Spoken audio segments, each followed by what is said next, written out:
power to protect whistleblowers and conduct oversight of agencies that are failing to provide that protection. Democracy depends on transparency, and transparency often relies on the courage of individuals willing to risk their careers, reputations, and in some cases, their personal safety to tell the truth. So I look forward to hearing from the witnesses today. We should welcome their accounts and acknowledge the bravery they have shown to come before us. We must ensure that all whistleblowers feel that they can come to Congress to tell their stories without fear of retaliation or professional consequences.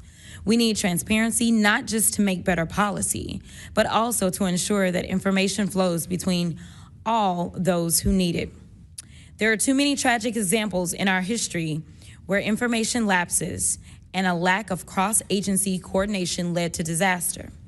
Just this year, failure to communicate between FAA and the Department of Defense led to tragedy over the Potomac. The Biden-Harris administration sought to eliminate some of these lapses when it established the All-Domain Anomaly Resolution Office at the Department of Defense. AARO can convene sources from all branches of military, the FAA, and NASA to combine forces to create a comprehensive picture of what is happening in our skies.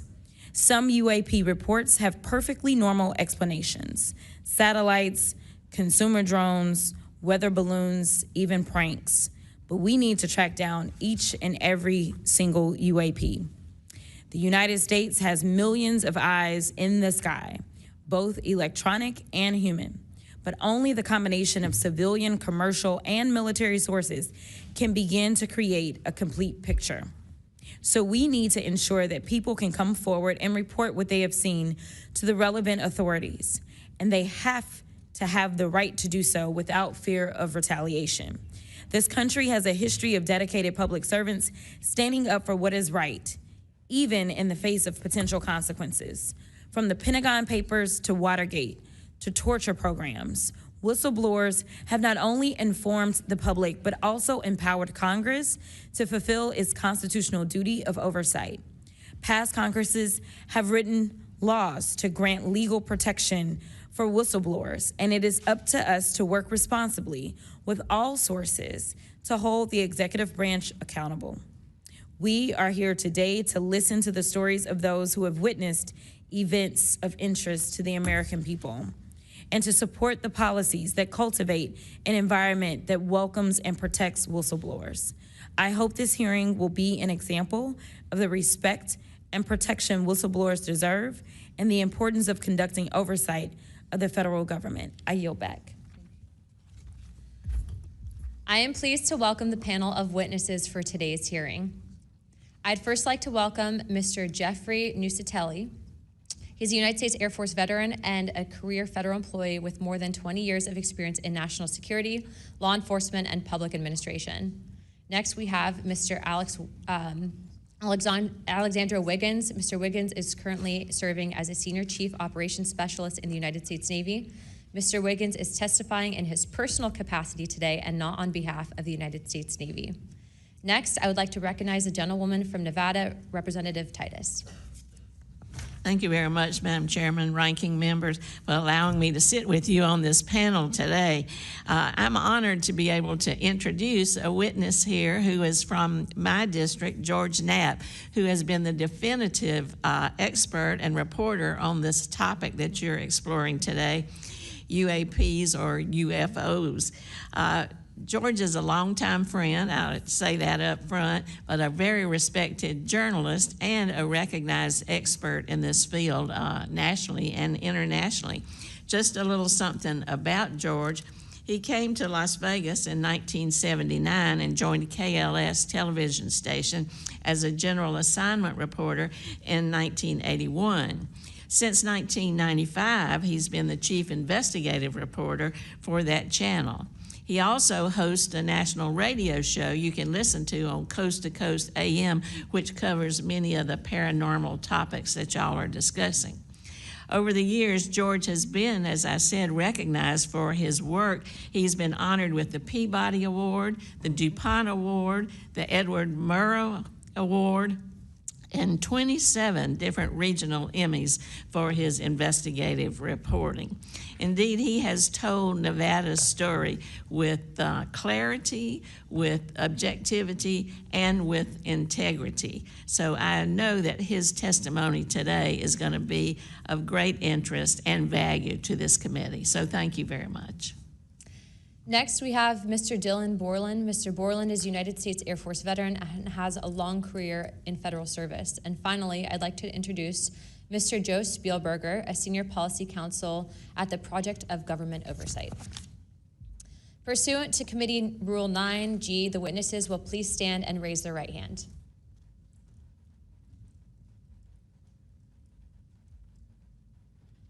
Do you solemnly swear or affirm that the testimony that you're about to give is the truth, the whole truth, and the nothing but the truth, so help you God?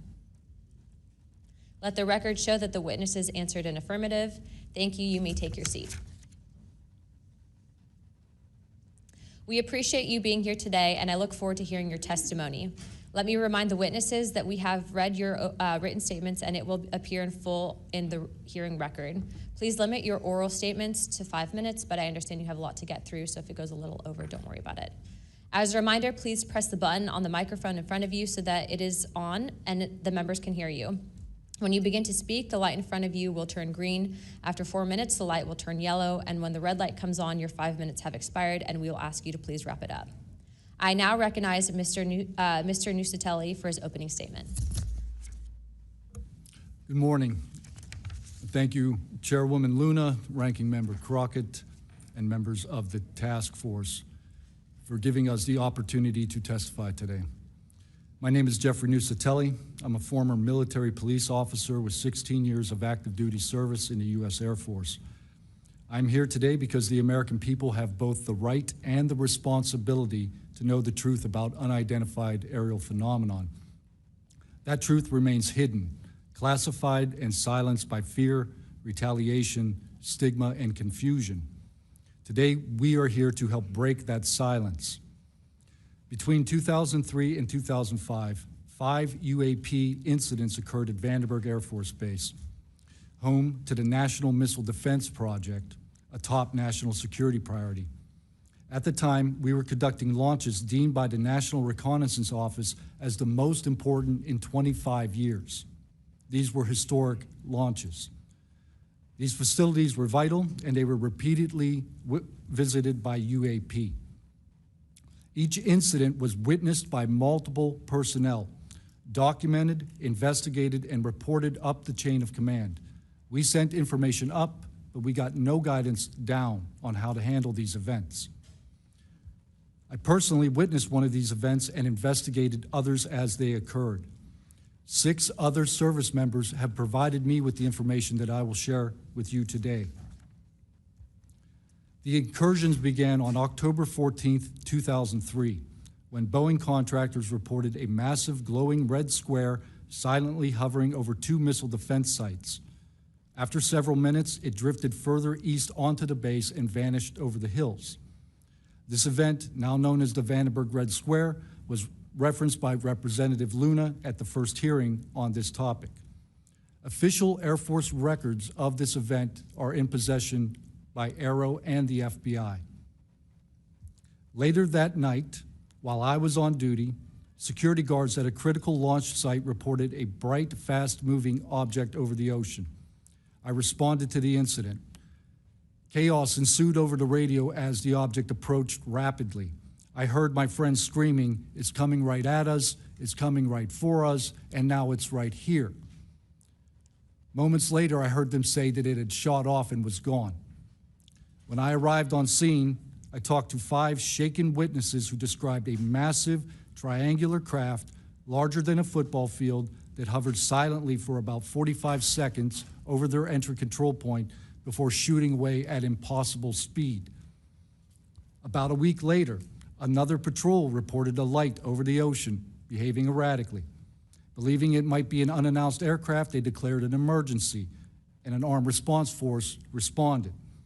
Before the forces could arrive, the object descended and either landed or hovered on our flight line and then took off again at impossible speed. The witnesses to this event were threatened and intimidated afterward. They were told to keep quiet and think about what they were reporting. After that, things did get quiet until about 2005, when another patrol reported a massive triangular craft larger than a C-130 silently floating over the installation. He watched it for a few minutes. It traveled west and disappeared into the night. And then I had my own encounter, again in 2005. I was off duty, sitting in my backyard with two other police officers when we noticed what first appeared to be a satellite in orbit, but it wasn't acting like a satellite. The light was strange, it was pulsing, and then it started to maneuver.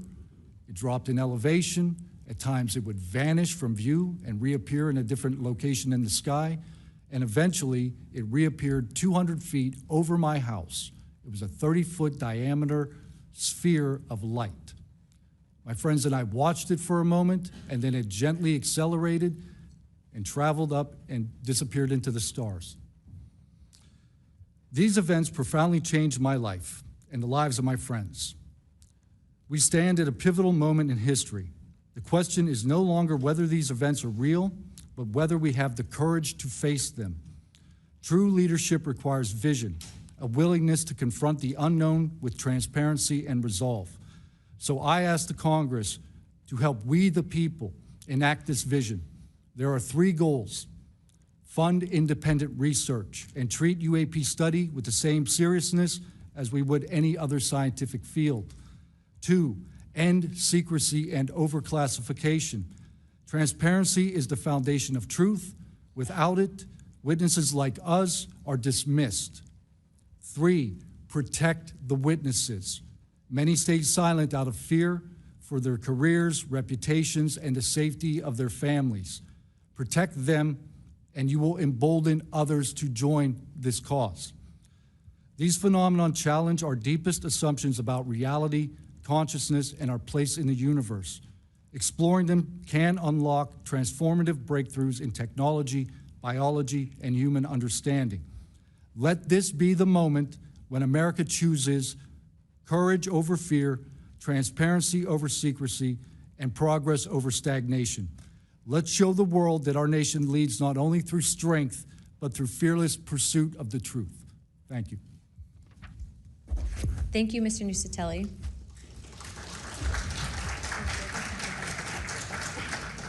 He's not on here. I now recognize Chief Wiggins for his opening statement.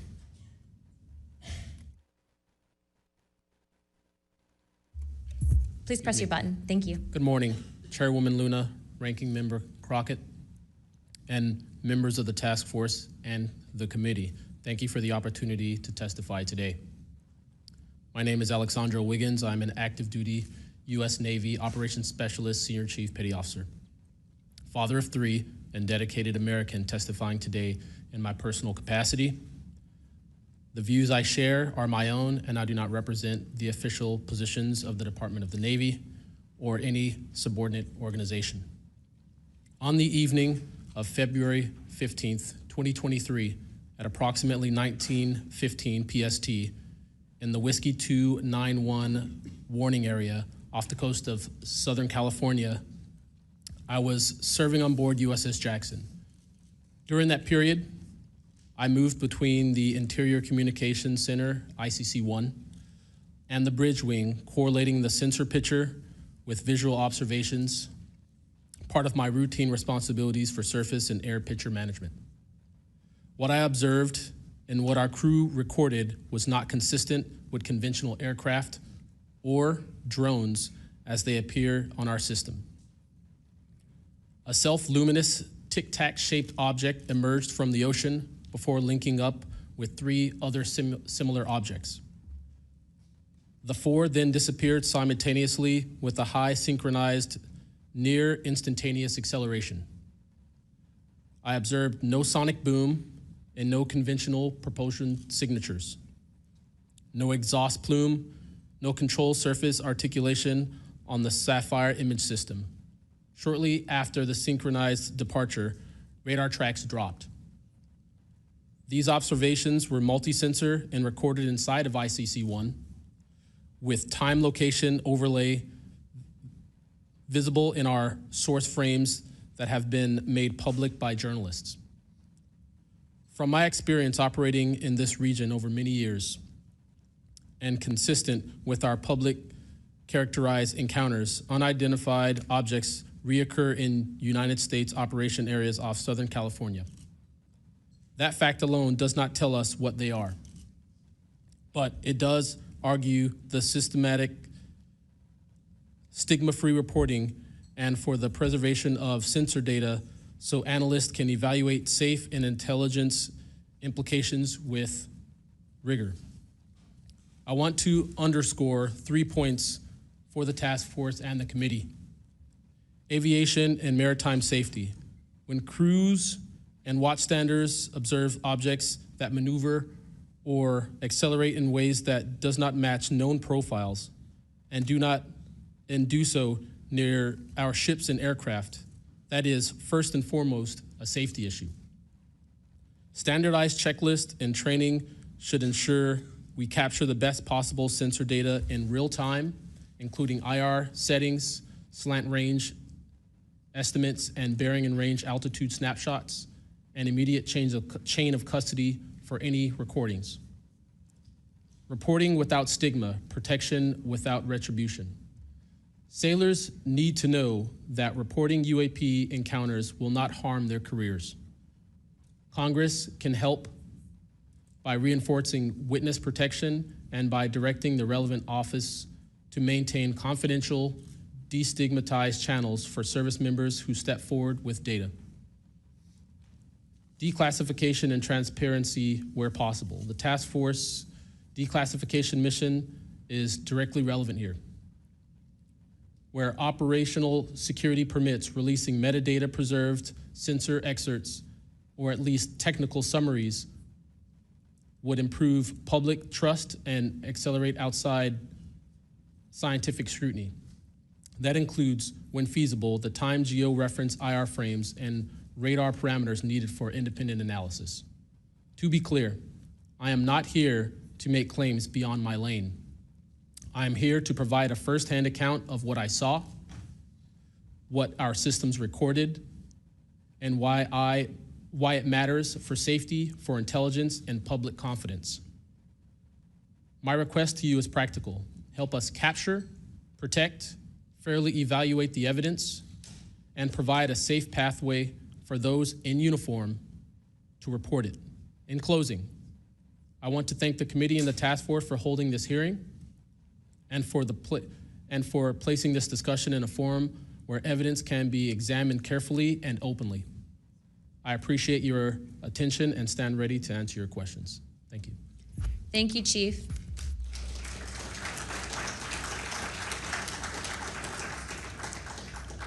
I now recognize Mr. Knapp for his opening statement.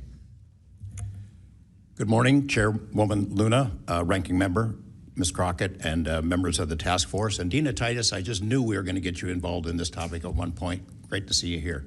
I'm George Knapp, Chief Investigative Reporter at KLAS TV in Las Vegas.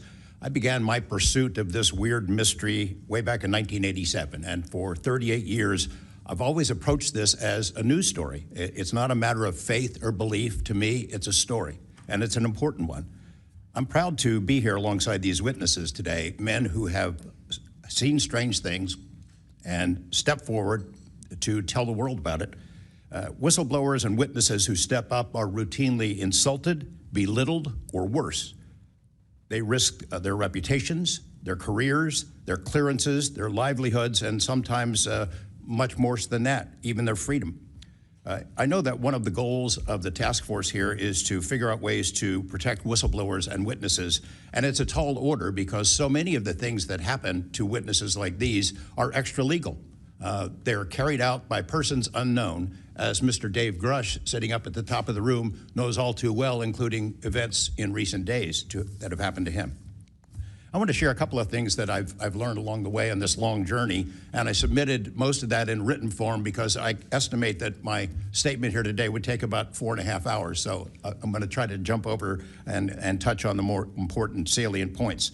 I submitted a detailed written statement for the record, and we'll go into a lot of that here. But the public has been told over and over since the late 40s, there's nothing to worry about here.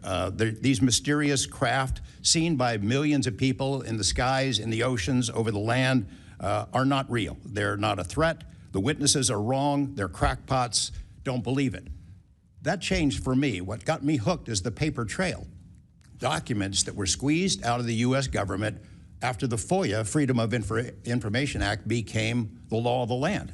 And those documents paint a much different picture than what the public, the press, and Congress have been told over many years. The documents from military and intelligence personnel behind closed doors admit that, quote, these things are real. They're not fictitious. They can fly in formation. They're evasive, and they outperform any aircraft known to exist, including ours. The public, of course, as I said, has been told something much different. Back in 1989, I reported about a guy named Bob Lazar, who claimed that he worked at a facility dubbed S4 out in the Nevada desert, very near to Area 51. He said he was part of a reverse engineering program. He said there are alien craft that will be taken apart to figure out how they operated out there, and that was a pretty tall order. I had clearly taken a dive into the deep end of the pool there. But in the years since then, I've interviewed dozens of other people, and I've detailed what their testimony has been in the written statement. They include Senator Harry Reid, Senator Howard Cannon, also of Nevada, a guy named Al O'Donnell, who was the first general manager of EG&G in Nevada, which managed the Nevada test site, which blew up hundreds of nuclear weapons. There's a guy named Dr. James Lakatsky, who was a career scientist with the Defense Intelligence Agency, who was the guy who initiated a program called AAWSAP, Advanced Aerospace Weapons Systems Application Program, which is, as far as we know, the largest acknowledged UFO program ever funded by the U.S. government, which put together an amazing pile of information that members of this committee and the world, most of which have never seen. The DIA still hasn't released 95% of what was prepared by that program at a cost of millions and millions of dollars. The one name I do want to bring up in this session, though, is Robert Bigelow. So looking into the idea of crash retrievals and reverse engineering, while AAWSAP, that program, was active, the DIA's contractor, Robert Bigelow of Las Vegas, made a bold attempt to acquire physical proof of UFO crashes. It's been widely reported and suspected that Lockheed Martin is one of the contractors, the defense contractors, that has held this stuff, stored it away in secrecy, and tried to figure out how it works. I have confirmed on the record that Robert Bigelow and a trusted colleague from AAWSAP met with and negotiated with senior executives at Lockheed Martin and hammered out a deal wherein Bigelow's company, Bass, would receive a quantity of unusual material that had been stashed away and protected at a facility in California. That material was not made here. I want to move on now to the Russia files, because that was going to be sort of the central impetus of what I was going to talk to you about today. Back in the early 90s, I got into Russia, met with a number of their defense officials, Ministry of Defense and others, who confirmed for me that Russia had been doing the same thing that the United States had been doing, that is, secretly studying UFOs while publicly saying something completely different. The documents and interviews that I obtained and have now shared with this task force show that the USSR launched what is almost certainly the largest UFO UAP investigation in the world. The first phase of that was an order was sent out to the entire USSR military empire that every unit, you see anything strange in the sky, a craft, an orb, something unusual, you had to gather all the evidence, collect testimony from the witnesses, look for physical evidence, and all of that information went into one program at the Ministry of Defense. Thousands and thousands of these reports came in. A lot of them were first routed to the KGB, but then back to another program that came after this collection effort called Thread 3. And Thread 3 was an analysis program. We have provided to the committee the documents of what they were trying to do, and essentially they were trying to build their own UFOs. They were using the information from their observations and studies to try to figure out that technology. The guy who was in charge of that program, Colonel Boris Sokolov, told me that their goal was to basically develop technology that would be superior to anything we had. based on what they learned from UFOs. Mr. Knapp, just in the name of time, Sure. to my understanding, did you have anything you wanted to submit for Congress to see in this committee? I have submitted those documents. Would you like to play any videos? Do you have a video that you would like to play? I don't think it's for me to play. No, that was for Alexander. Yeah, Alexander's video. Okay. You could play it, he could narrate it. Okay, we can, in the name of showing that video to everyone on the task force, we'd like to play that video at this time. Sure.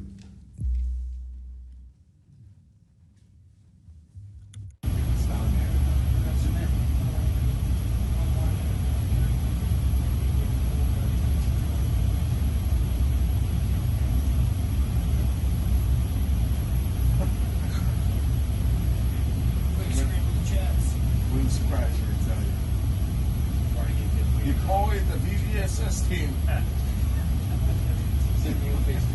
like 22,000 feet.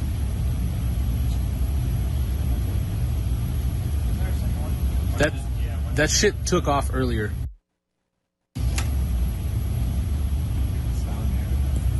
If we can get rid of the audio real quick. Mr. Wiggins and Mr. Knapp, we'll get back to what that video was in a moment, but we just want to make sure that it was entered into the record, as well as all the documents. Those will be able to be publicly found for everyone in the country to view. If we could, Mr. Knapp, we'll continue on the line of questioning, but I'm going to move on to Mr. Borland's opening statements. Good morning, members of the task force and the committee. I would like to express my gratitude for being invited to testify to the current task force created under the People's Chamber and the American public. As an American citizen, veteran, and intelligence community professional, it is an honor and a privilege to serve under oath before you on behalf of our country. I speak for myself and no former agency or company I have been previously affiliated with. My name is Dylan Borland, a former 1N1 geospatial intelligence specialist for the United States Air Force in an active duty enlisted capacity from 2010 to 2013. I've also been employed with BAE Systems and Intrepid Solutions as a senior analyst, expert in analyzing video, radar, and advanced electro-optical imagery for official identification of aerial order of battle, as well as naval and ground order of battle. I'm a federal whistleblower, having testified to both the ICIG and AARO with direct firsthand knowledge of and experience with craft and technologies that are not ours and are reportedly operating without congressional oversight.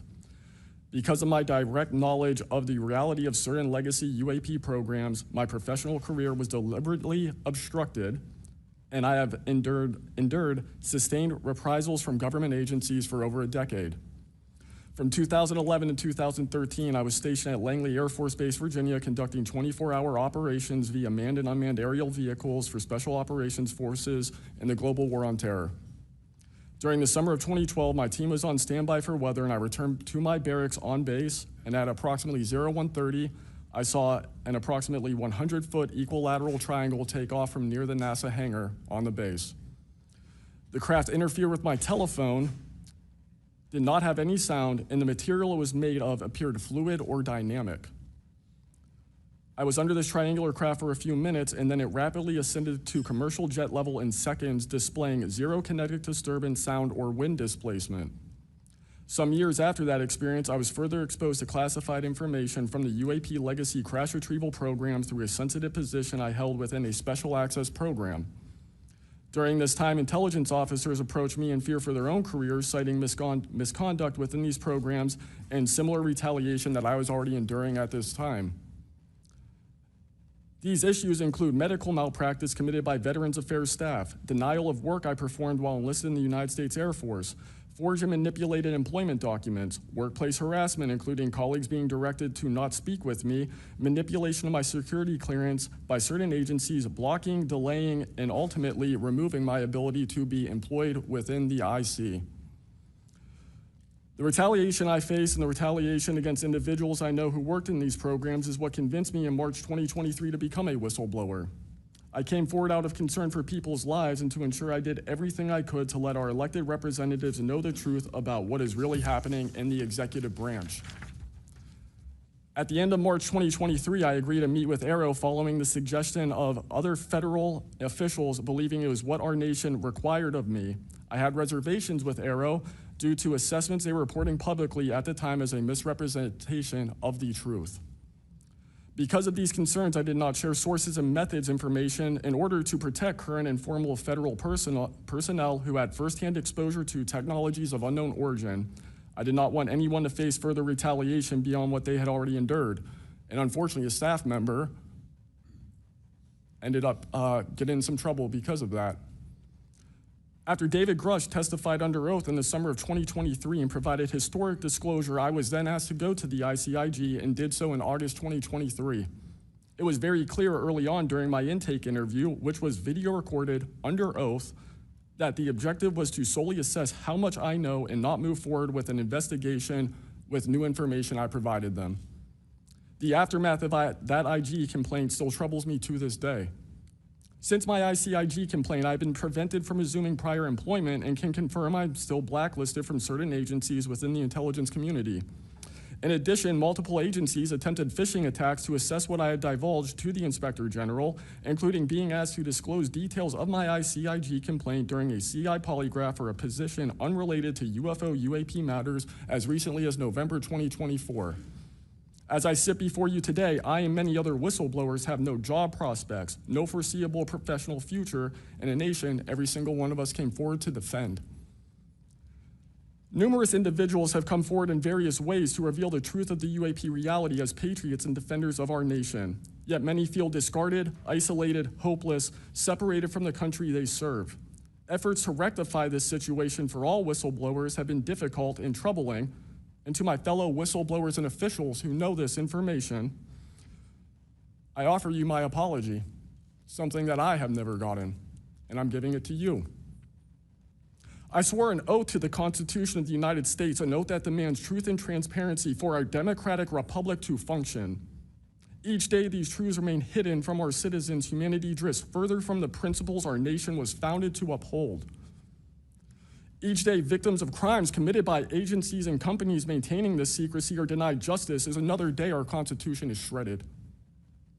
In 2023, Patriots provided this committee and the executive branch with undeniable proof of the UAP reality, and I commend your continued commitment.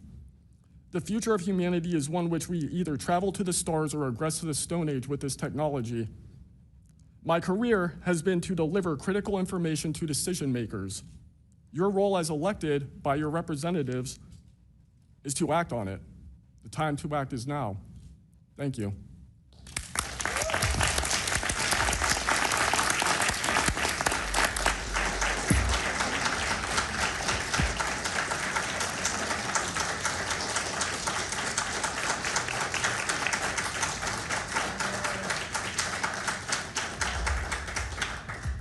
Mr. Borland, thank you for your service to our country, and we appreciate you. And we are sorry about how you've been treated, and we will make sure that we try to rectify that situation.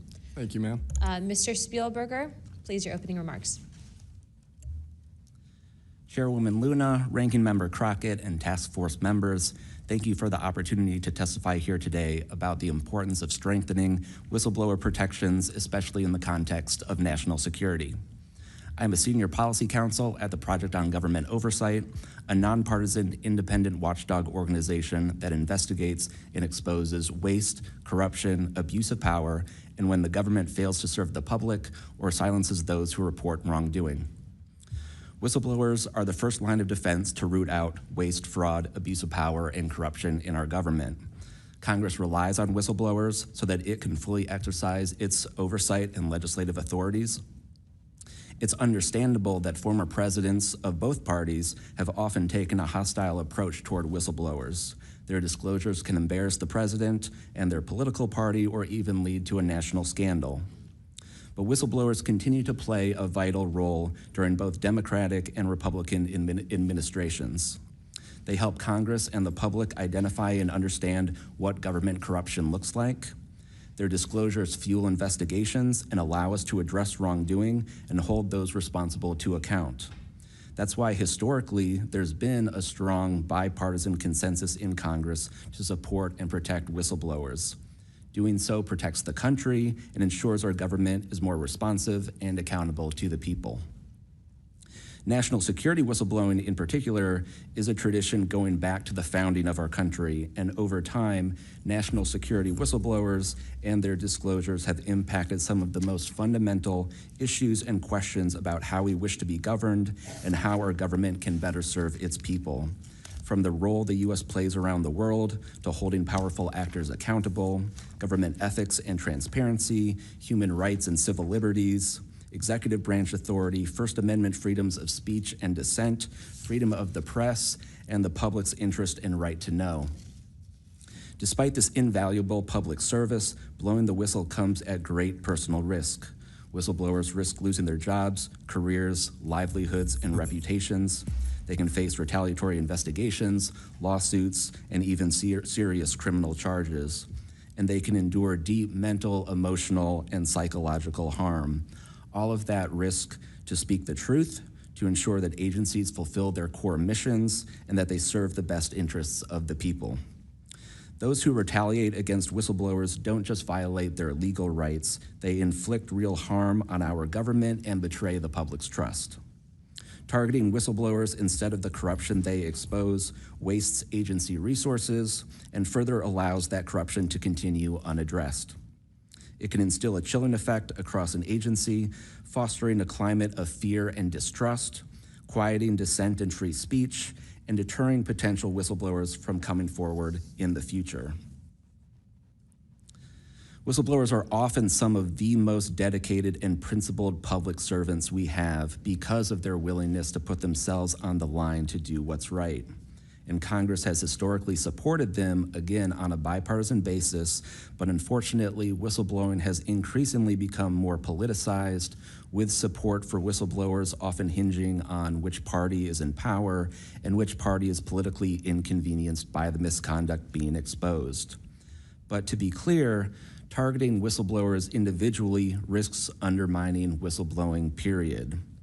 POGO advises members of Congress on both sides of the aisle to focus on the evidence, not the individual.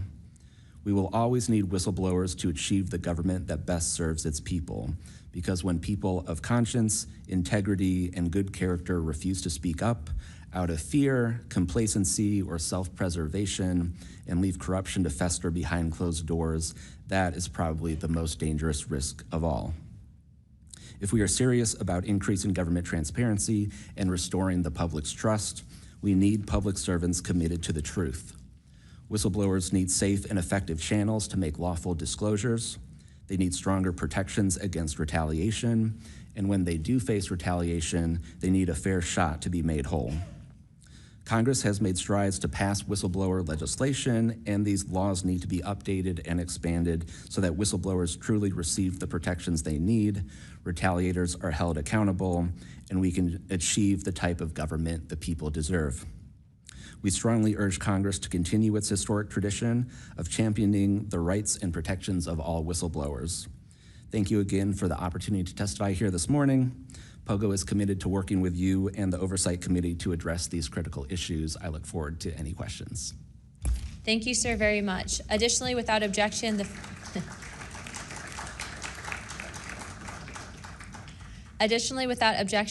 following members are waived onto the task force for the purpose of questioning witnesses at today's hearing: Representative Perry of Pennsylvania and Representative Grothman of Wisconsin.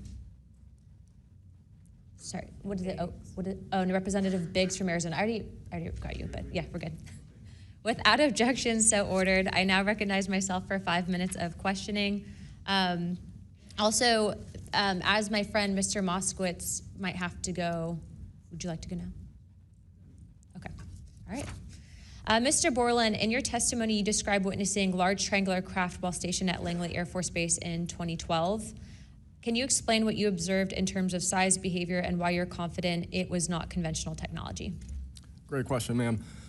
So on the base, I lived in the barracks. There was a little smoke pit outside. I was there on the telephone and looking across to the flight line, and I see a white light pop up and stop about 100 feet in the air. I thought it was a weather balloon. I've seen tests from there before, weeknight, normal thing, not surprising.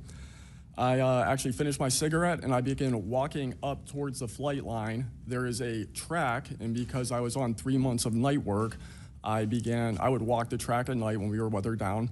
And as I began walking towards the light, towards the flight line and the track, the light then flies across the base, across the flight line, and as it flies to me, a triangle manifests around the light. I can't tell you if it's active camouflage. I can't tell you if it appeared around the light, but I can tell you that it was a white light, and then it was a triangle. It stopped about 100 feet in front of me and approximately 100 feet above me. My telephone got extremely hot, completely froze, dead.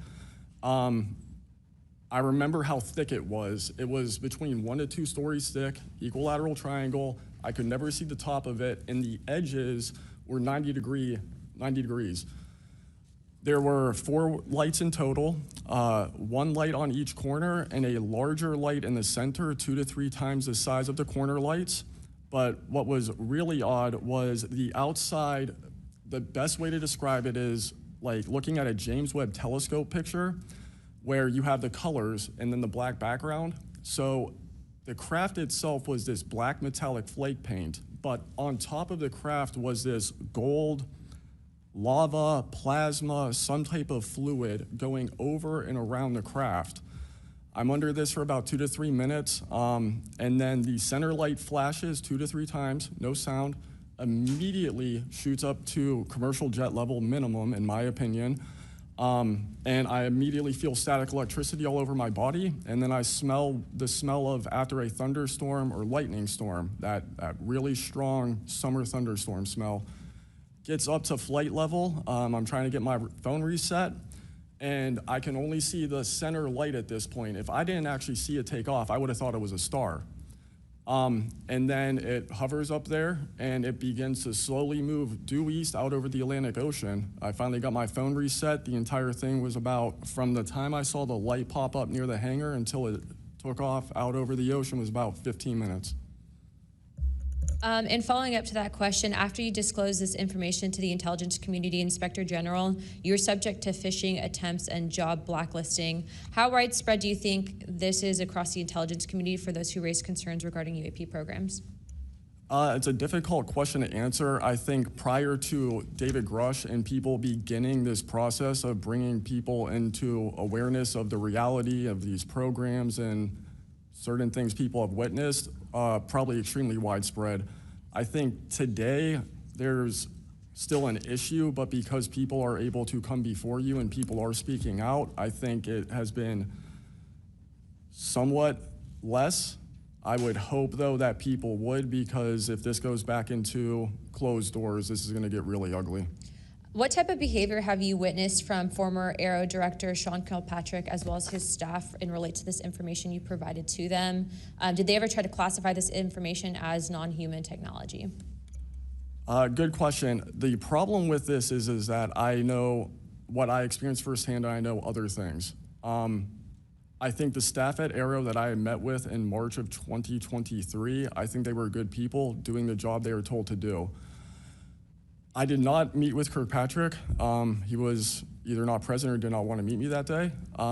However, they did classify information about the reality of this subject, and it was very concerning because in my AARO MFR, they had actually referenced a former staff member that was the one who told me to go there, and they probably shouldn't have done that. And real quick before my time is up, and we might go to second round of questioning just so you're all aware, how important, given everything that you've seen and experienced, is the UAP Disclosure Act of 2025 in restoring both public accountability and trust?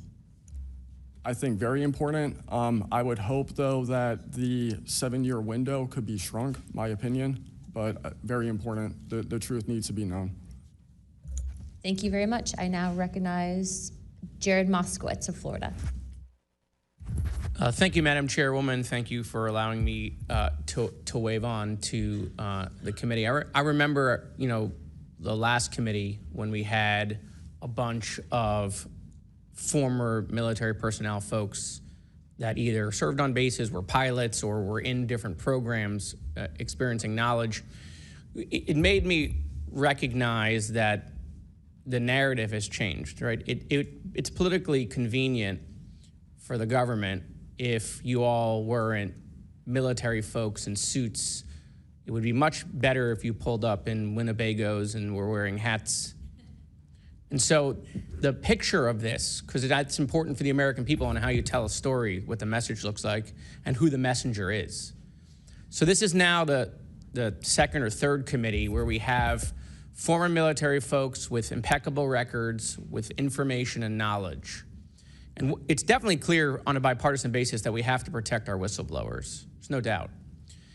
And in a day in which it's really hard to tell what's true or not from a political standpoint. And so I don't really know what is true. I don't know on this subject. But I do know when we're being lied to. And we are definitely being lied to. There's just no doubt about that. Mr. Wiggins, I want to talk to you. I find your background and testimony compelling. When you first saw what you were looking at, what were your first thoughts? My first thoughts were, I think everything that I was told and taught as a kid and as growing adult no longer, was applicable. If I'm able to see something that I thought defies gravity in such a way, then what else could be possible? That was my first thought. So did you think what you were looking at was a weapons program that you were unaware of, or did you think what you were looking at was obviously some extraterrestrial piece of technology? Neither one of those crossed my mind. It was just. How about now? What do you think it is now? I'm not the expert. I think it. I want to be as skeptical as everyone else and just hope to know the information. Anyone in the U.S. government tell you what you were looking at to try to dissuade you from what you thought it was? No. So no one was like, oh, there was some anomaly with the technology. No one from the government did that? No one. How do you think you were treated when you reported this information or have talked about, the Tic Tac video is well out there. It's well reported. How were you treated? I've had no pushback at all.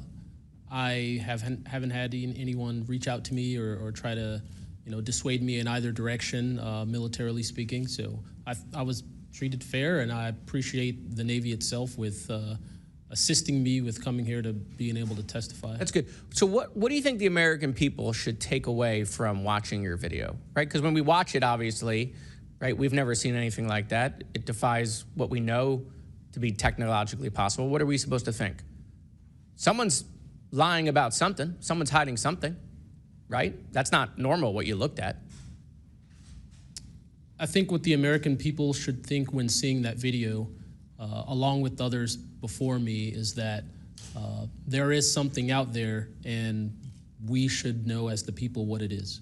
Right, and so let's eliminate possibilities. So they didn't come to you and say there was a technological error with what you were looking at. So we put that aside, right? They didn't say it was broken. So we look at that and we see something. So it's either a weapons program being reverse engineered by our governments or other governments, or it's nobody's government, and it's not from here. Those are it. You agree with that assessment? I agree, one or the other. Mr. Borland, when you first experienced what you were looking at, what did you do next? Like, what was your next step after it had passed and you were done? I actually kind of laughed to myself and said, okay, so this exists as well. Worked in enough programs, been exposed to enough that I was like, okay, so this is a real thing. I went back, walked the track, talked with a couple of my friends about it. I did talk with some of my coworkers, one in particular, which I thought was a joke, and it definitely wasn't, was like, you probably should never say this to anybody. And then what happened to me happened, so. What about you, Mr., how do you pronounce your last name? Nuccetelli. Nuccetelli. And sorry, I know I'm running out of time, Madam Chairwoman. So obviously your incident happened well before we could record things on cell phones and things of that nature, right? What did you do when you first experienced? Because what you saw, right, you saw it happen like right out of your base. Correct. So tell me what you did after you saw that. What was like your next move? And I want to hear what your experience was. My next move, I went into my house after it left. I made sure no one had been abducted, and I picked up the landline. I called the Security Forces Command Center. I reported it. I requested that they give me a call back and make notifications up the chain of command. I got a call back in about 15 minutes. They reported that the weather station reported no balloons or aircraft, nothing on radar, no aircraft inbound or outbound. So I got that notification. And then within the following day or two, me and the other witnesses wrote statements. We prepared a report, and then we filed all that information. Madam Chairman, thank you for your indulgence in my questioning, and thank you for continuing to lead on this subject. What do you and your friends think about it today? You all have talked about it. Yeah. I mean, so what do you think about your experience as a collective group? That'll be my last question, Madam Chairwoman. I mean, we've been talking about this for 20 years. We don't know what we saw. What we saw changed our lives in the way we think about everything. It was incredibly profound. The object I saw, I don't even know if it was an object. It was a light. It was an orb. It didn't look like a craft, but it did look solid. And that's what we talk about. We noticed the object, and this was a pattern across all the encounters. Someone would see a light. They would pay attention to the light. And then the object responds. It performs for you. And then they come down and they investigate you. So it's almost like they're curious. So that's the thing we primarily talk about. Why did it come after we noticed it? Maybe it noticed us after we noticed it. You're welcome. I now recognize Representative Mace for 5 minutes. Thank you, Madam Chair, and I want to thank all of our witnesses for being here today. Mr. Borland, I'd like to start with you and ask a few questions. Were there any other witnesses when you saw the equilateral triangle? Were there other witnesses that saw the same thing? Not to my knowledge, ma'am. At that point, the only people that would be awake is those of us that were doing operations for the GWAT and then security forces, so not to my knowledge. And do you think that, in your opinion, that the equilateral triangle was the U.S. government's technology? I did once upon a time, but knowing what I know now, I'll have to answer that question as skiff, probably. Well, my next question is, you teased us, so knowing what you know now means what? I know enough to know that if you want an answer to that question, go to AARO. They have the answer. Do you think it was a foreign government? I do not, no. And AARO is supposed to be disclosing. The last time I was in a skiff with AARO, they said they were going to be doing disclosures. Had they been doing much of that? I don't have an answer to you you. I don't know. I know what AARO reports publicly, and I know what I've been through. Yeah. And some of this stuff can be, I think, debunked, right? Sometimes there are weather balloons that look kind of a little funky, or drones or whatever, depending on the angle, direction, speed, et cetera. Are you scared for your safety? That's a complicated question. So being here today, if I say the wrong word, technically I can be charged with espionage. Espionage is a death penalty. Whistleblowers have faced it. John Kiriakou, for example. I am not scared for my physical safety in the sense of an agency or company coming to kill me, but I have no job. My career has been tarnished. You know, I'm unemployed, living off of unemployment for the next 3-4 weeks until that's gone. So it's a complicated question. Have there been stories leaked about your life to try to discredit you in the public eye? As of now, I don't know. We know they did that to Mr. Grush. I am aware, yes, ma'am. They leaked his private medical information, horrific things. It is. Okay, you said in your testimony earlier with the chairwoman, you know other things. I guess it has to be mentioned in a skiff. It would. The other things. It would, pending I'm even legally allowed to speak on, and the people in the room are even legally allowed to hear it. And is that, would we need to know the compartmentalized word, like what the code word is, or the name of the program, the special access program, in order to even hear it? You have to know the word, right? I would suggest the name of it, right? I would suggest that to be asked to DNI Gabbard and work with her for that, because I can't give you the answer on what is the But requirement. this is what the U.S. government does, right? They compartmentalize the information. Only certain people know the name of the program, and if you don't know it, you can't get the information. If you don't have the name, you don't know what to ask for. Even when we're reviewing the budget, we go into a SCIF, we look at DoD budget and the budget of like black box programs, and we don't know what we're looking at because we don't know what these programs are. Is it a way for the government to hide from Congress what's really going on and where the money's going? In my opinion, absolutely yes. You mentioned too in your testimony earlier that, quote, you went to speak with the government and they said somebody's name, a colleague's name, and you said they shouldn't have mentioned that staff person's name. What does that mean? A Senate staffer who is the one who helped me get to AARO recommended me I go there, gave me the email and the phone number because I could not find that information at all at the time. In fact, I believe you guys have talked about how AARO didn't even have a website for quite a period of time. We were told they were going to do disclosures, both what they've debunked, because some of it can be debunked, and then what they haven't been able to debunk. And to my knowledge, it hasn't been a thing. I only have 1 minute left, so Mr. Knapp, we were definitely going to watch every documentary. You guys have done you and Jeremy have done a terrific job. I usually have more questions than I have answers. I think we all do, and you guys are doing a terrific job to bring information to the public. Do you think that any of this is a psyop by the U.S. government? Entirely possible. I mean, our government and other governments have admitted that they've tried to use UFOs to cover secret projects. But I think they also do some reverse engineering of those claims. So years after people start seeing UFOs over Area 51, for example, they come up with the story, oh yeah, that was, we planted that story. So I read in a major newspaper just a couple of weeks ago, they planted this story. An Air Force colonel went out into the desert, went to a bar at Rachel and gave them some fake UFO photos. And that's how the whole story about Area 51 started, which is preposterous. Yeah, and I didn't even get to the crash retrieval program stuff yet, Ms. Chairwoman. There's just so much. Okay, thank you so much for your time today. I wish we had more time. Thank you, Madam Chair.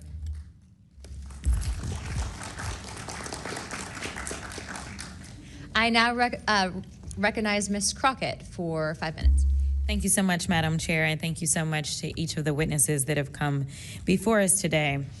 The federal government has had a long-standing overclassification issue in general. We all know that, from the assassinations of MLK and Malcolm X to the COINTELPRO and torture programs to now UAPs. The federal government has kept the American public in the dark about issues of immense public interest.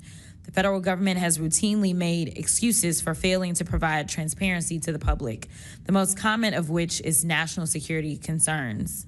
Mr. Spielberger, can you provide an example of when national security was inappropriately used as a pretext for classification? Congresswoman, probably one of the most infamous examples of that is the 9/11 Commission that found that overclassification was a key factor in the failure to adequately prevent the attacks of that day. In addition to that, what lessons from these oversight failures should guide Congress in approaching UAP oversight? Generally speaking, we would advise this Congress to ensure that agencies adopt a general policy in favor of disclosure instead of a knee-jerk needing to overclassify information and documents. We should ensure that when information is classified or deemed sensitive, it's only for legitimate national security and privacy concerns. And we would recommend adding additional factors to the considerations of cost, value, and certainly to the extent that it's critical for the public interest and the public's right to know, especially when we are talking about these very serious national security concerns and implications. Can you speak to how whistleblowers have historically helped Congress uncover the truth in other areas and how that might apply here?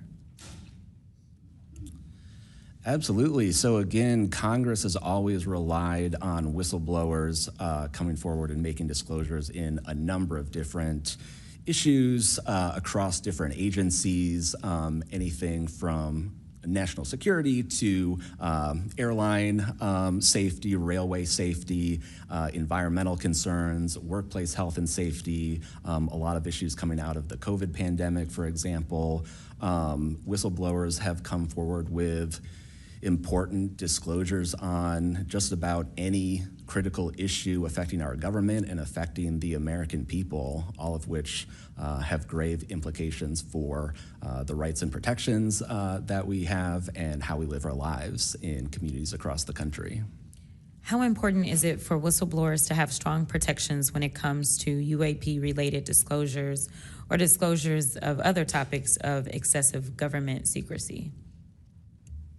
It's absolutely vital. This has been one of the disappointing failures of doing this work, of advocating for stronger whistleblower protections. We recognize the invaluable public service that brave whistleblowers play in coming forward, again, taking all of these risks that we've heard about just to speak the truth, to get important information out in the public consciousness, but they can only do so when we have safe and secure channels for reporting, when there is trust in the independence of agency watchdogs like inspectors general, like the Office of Special Counsel, like the Merit Systems Protection Board that play critical roles in investigating whistleblower disclosures and enforcing the protections of whistleblowers. All of that is essential to allow whistleblowers to keep coming forward and playing these incredibly important public roles. Thank you so much. Let me just say this. People look at Congress, especially now, and they see a lack of unity. They don't see the ability for us to come together really on much of anything. I will say that I do applaud the chairwoman and the work of this committee because for once I feel like we are focusing on governing, which should be about transparency. The reality is that we cause more harm than good when we allow a lack of transparency to fester. It allows for all types of conspiracy theories instead of us actually making the investments that we need to make to get the information and actually provide it to the American people. The reason that I wanted to focus on making sure that we answer some questions specifically around the protections of those that are willing to come forward is because the only way that we can make this government actually work for all of us is if no matter where you are in this federal government, you feel as if you are safe when you come forward with information of any issue. And so I do want to thank you for all of your stories. The reality is that we only get 5 minutes and the vast majority of everything that you have to say cannot be contextualized within 5 minutes. But I know that my colleagues are going to get to kind of pulling some more of that out. But again, I really just want to thank you for your courage in this moment and thank you for your service to our country.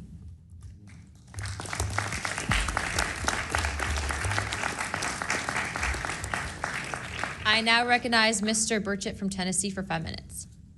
Thank you, Chair Lady, and thank you, Ranking Member Crockett. I see a lot of friends out there, and I see a couple enemies, so I'll kind of remember that.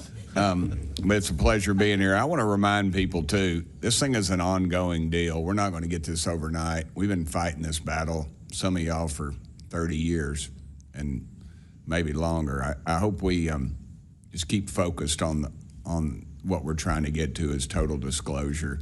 We get a little wrapped up in a lot of things, but the government has something and they need to turn it over to us. We pay their dadgum salary, you pay our salary, and you ought to get more out of us than you do. And that's what disgusts me about this whole thing. I think they're just trying to run the clock out on us, really. They'll poke us a little and they'll make jokes to us and try to pull us off the target, but I think we know where we're at. And that's why they're firing at us, because we are over the target. My first question is Mr. Knapp. I recently introduced the UAP Whistleblower Protection Act to help provide whistleblower protection to federal personnel for disclosing the use of federal taxpayer funds to investigate UFOs. I still don't want to say UAPs. How can Congress further increase whistleblower protections? I think you got to unleash the dogs and go track down the money and where it goes, because a lot of this stuff has been moved out of government. Sure. As you know, Rep. Burchett, it's been given to private contractors who stashed it away. They've had it for so long that there's nobody left inside government, or very few, who know where it is. And they do that to keep us from FOIA, correct? Yeah, it's to keep it from FOIA. And I think that the contractors who've had this stuff for a very long time set their own standards about who is allowed to know what. And it's a very small group that ever cracks that. I think Representative Luna has been looking at the use of classifications to hide things.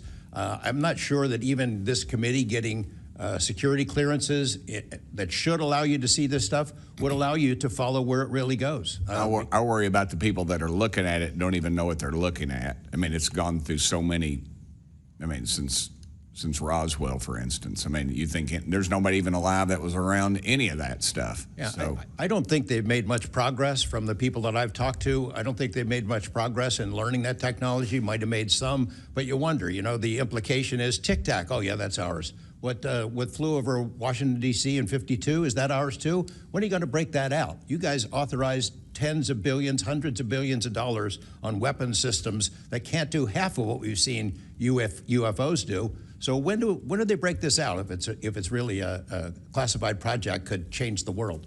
I don't think they've made much progress, and I think they've been lying to us and to you and the rest of the world, and they're still doing it. Yes, sir, I agree with you.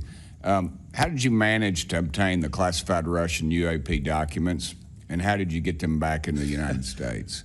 Well, I met this Russian physicist who was in the United States lecturing. And I want to clarify that. I can't even take a thing of honey home on my airplane when I fly back to Tennessee. Yeah, so I did something pretty dumb. And I'm bitter about it, but go ahead. I did something kind of dumb. I met with these officials who, you know, during that time period, glasnost, perestroika, the Russians were trying to open up to the world, and I saw it as a window of opportunity, and it was. And we were able to talk these folks into providing us information that otherwise we would never have seen. Some of that was classified. I found out that they only stamped the top pages of these documents that were classified, so I just removed them. I removed those pages, and I carried them out. And if they'd caught me, I'd be in a gulag still. Yeah. We'd be saying, what happened to George Knapp? Oh, yeah. What happened to the Russians that came forward to you in 1993, and were there any repercussions for them? Well, there were. The first thing that happened when I talked about this after getting back and going through the files and things and sifting through it, the Russian physicist who had helped us introduced all these people wrote back and said there was a huge eruption, that there was the real right, far autocratic forces that wanted a return of the USSR had really go after these guys. They described them as traitors. Nikolai Kapranov, the physicist friend of mine, said, look, if this had happened 5 years earlier, we would be in prison. If it had happened 10 years earlier, we would have been shot. Right. Luckily, at that point, Putin was not in power, but none of those people that we talked to on that trip in 1993 would ever talk to me again. I went back in 1996, and it was like I had the plague. I spoke to different people, but they were scared. And eventually, the story was spun where the Ministry of Defense officials who gave us this information were described as ufologists who said there was nothing really significant to these files. They didn't really find anything a big deal. And I can tell you, you'll see those files that I shared with you, they did find stuff. There was an incident in October of 1982 over at ICBM base where UFOs popped up, was observed over this base where the missiles are pointed at us, United States. These UFOs perform incredible maneuvers. They split apart, they fuse back together. They'd appear and disappear, and right at the end of this 4-hour period, the launch control codes for the ICBMs lit up. Something entered the correct codes, the missiles were fired up and ready to launch, and they could not shut it down. The Russian officers were panicking. The UFOs they disappeared. The launch control system goes back to normal. Colonel Sokolov and his team came in, took the thing apart, could not figure out what it was. It wasn't a power surge or EMPs or some of the baloney excuses that our country has given for similar events involving our nuclear missiles. They thought it was a message from wherever the UFOs were from. And that's a chilling thing. I mean, we were a couple of seconds away from World War III starting, and the UFOs were responsible for it. All right, I'm out of time, but real quick, who are the contractors that have this material, the corporations? Well, one of them is Lockheed. And I'll tell you, I mean, I'm not saying Lockheed's the bad guys. They're doing what they were asked to do. Sure. They have lied about this because that's what they're supposed to do. But Lockheed would be one. There's a list I can give you, Congressman. Some of the big ones, the usual suspects. Okay, thank you. Yield back, Chair Lady. Sorry for going over. It's all good. It's all George Knapp's fault. I now recognize Ms. Boebert for 5 minutes. Thank you, Madam Chair. Chief Wiggins, based on your training and operational experience, could the behavior that you witnessed, a transmedium object vanishing without a sound, be explained by any known technology that we possess or other governments possess? It cannot. No. And has any government agency debriefed you or any of your shipmates regarding the EOIR and radar confirmed UAP encounter aboard USS Jackson? No one has, no, ma'am. What was that encounter like when you brought that up? If you want to briefly summarize that, when you brought that to their attention and then you were not provided any follow-up, who was told and how did you feel when there was no contact back to you? As far as the actual incident happening, yes, or sir. the reporting level? Yes, Chief. It was within the event happening. My duties are to report to the tactical action officer on watch while we're standing watch. So tactical action officer was there. I made my report. I've not had any discussion outside of that day. There's been no communication to me or requests from me within side of the military. But speaking of that actual incident itself, once the report was made to the tactical action officer, that's when I made the decision to ask the individual watchstander that was controlling Sapphire to be able to slew into the location. And that's what you see in the video itself, is when the watchstander is slewing in and kind of showing us what we're looking at. But outside of that, that's as far as the reporting went that I know of. Thank you, Chief. Just for the sake of time, Mr. Nuccetelli, has AARO, the Air Force, or the FBI ever followed up with you personally about the Red Square event? I did have follow-up by AARO, nothing with the Air Force. The AARO office updated me, I think, at least 2 times. They let me know that they were unable to locate any records, that the records had been destroyed by the Air Force. The Air Force is destroying all their police records every 3 years on a schedule. So you were informed that these documents were destroyed. Well, I have a Freedom of Information Act from the Air Force that states clearly that they destroy all police records on a 3-year schedule. Okay. So they were sitting on documentation, destroyed it, refused to question any of the lead investigators, anything leading into this investigation? Yeah, basically they destroyed all the police records. So you couldn't even call the Air Force and ask them if there was a vehicle accident in that time frame. So that's a big problem. We're losing data in real time. So we'll never be able to go back and track. I think our federal government has a history of destroying records.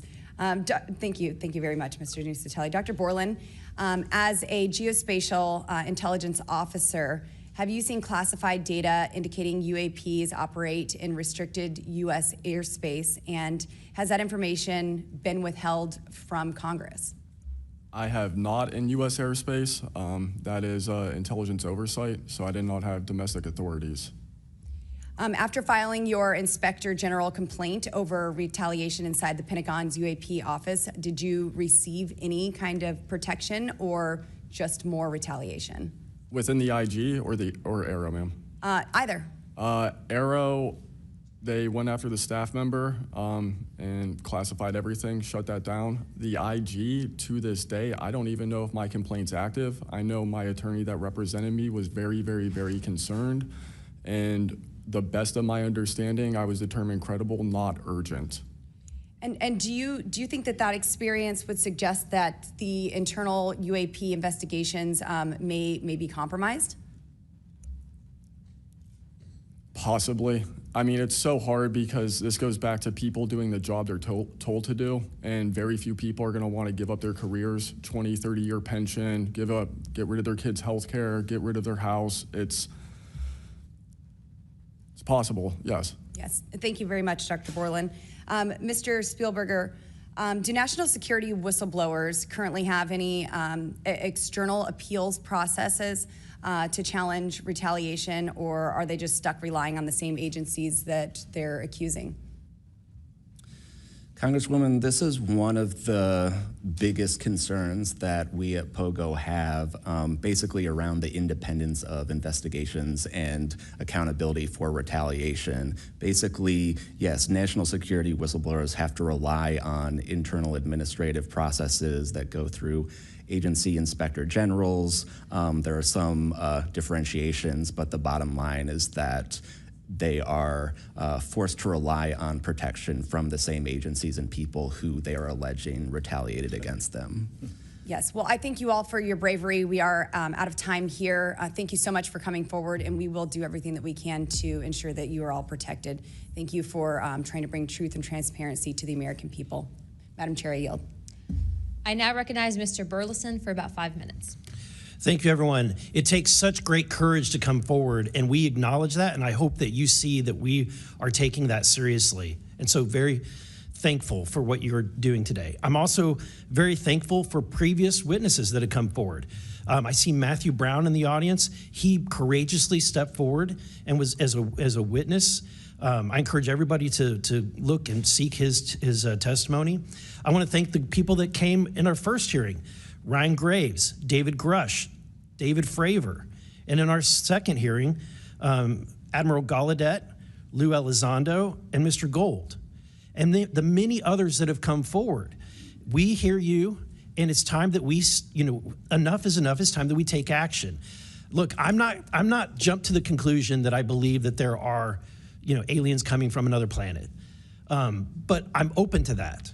And I think that it's our responsibility, especially when we're seeing that we have a government that is actively blocking information from us. Just last night, I tried to get an amendment onto the National Defense Authorization Act that fit in the germaneness of that bill to have UAP disclosure. And conveniently, it was named non-germane, mostly deemed by staff, not even an elected official. This is the kind of stuff that we repeatedly see. Last year, we were blocked by someone in House administration from being able to receive a full briefing from AARO. So not an elected official, but someone in staff blocked us. And I've had it. Enough is enough. I want to cue up a video that I've been given. And as before it starts, I'm going to describe. This was taken October 30th of 2024. This video is of an MQ-9 drone tracking an orb, or this object, off the coast of Yemen. You'll see that another MQ-9 launched a Hellfire missile. You cannot see that drone. And so I'm not going to explain it to you. You'll see exactly what it does.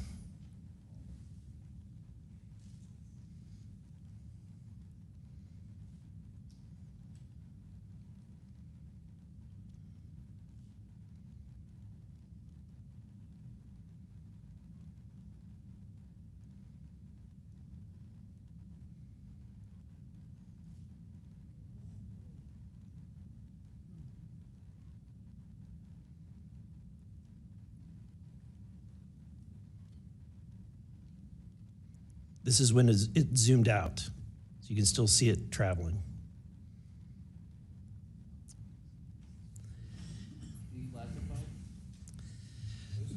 So, Mr. Knapp, have you heard about events like this occurring?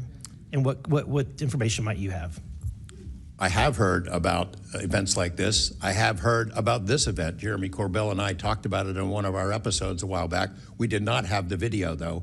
There are servers where there's a whole bank of these kind of videos that Congress has not been allowed to see, that the public hasn't been allowed to see. Occasionally, some of that stuff gets out in the wild, and it comes our way.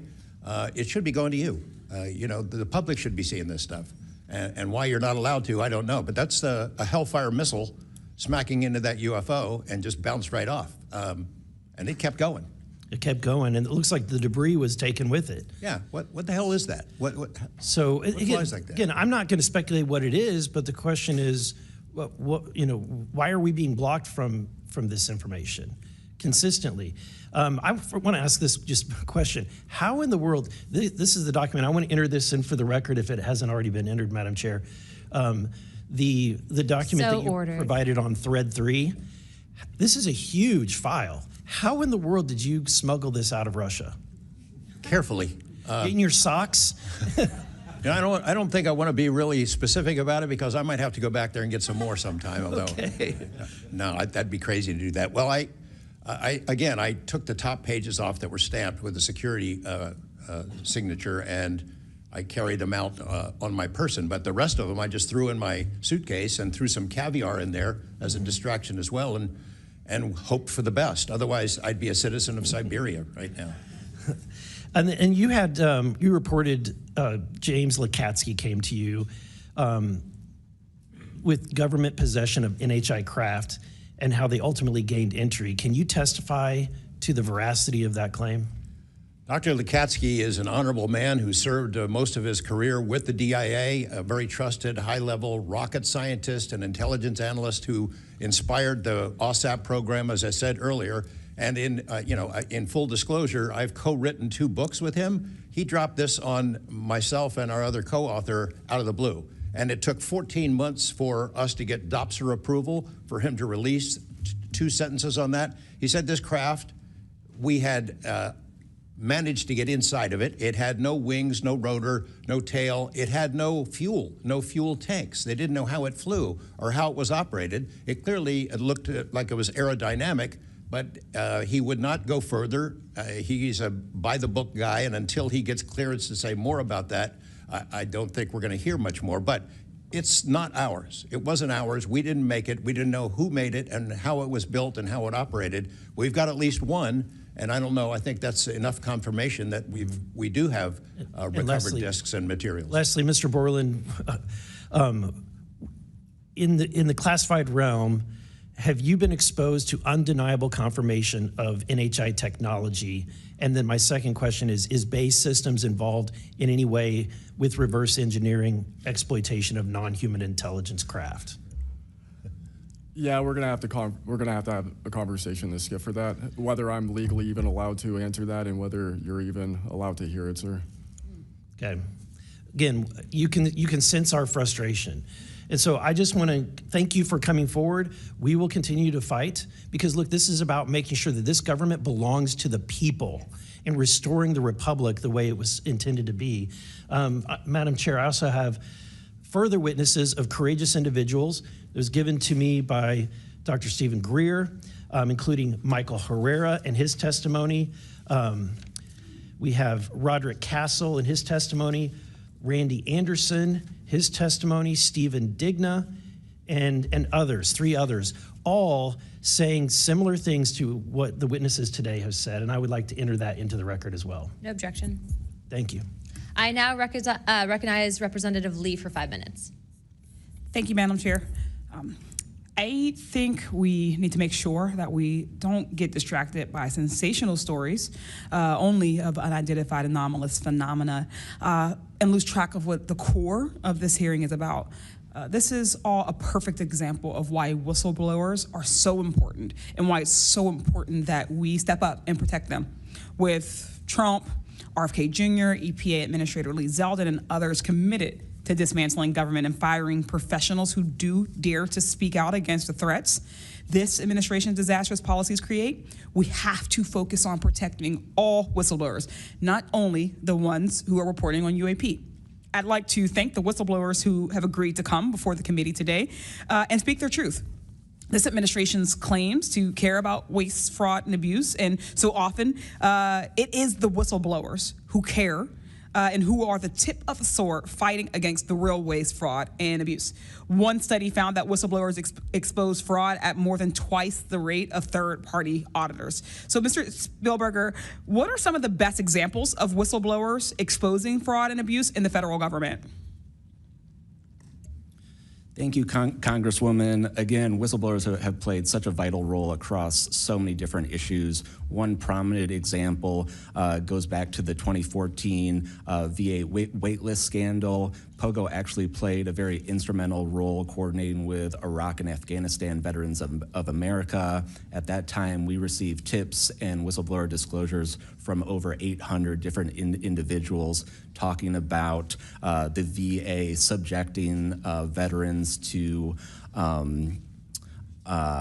extensive wait times in order to get the basic standard of care that they deserve.